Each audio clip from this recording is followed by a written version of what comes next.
how to advance your slides automatically and continuously loop it until you press escape.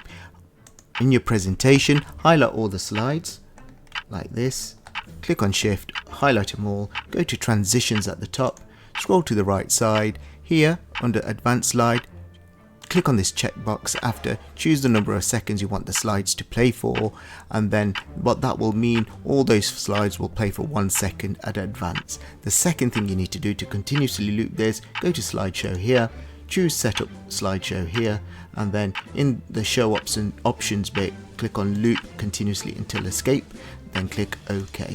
Now go to presentation mode and watch the magic. 1 second, 2, 3, 4, 5.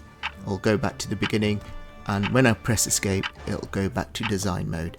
That's how to advance your slide and continuously loop your presentation until you press escape. Goodbye.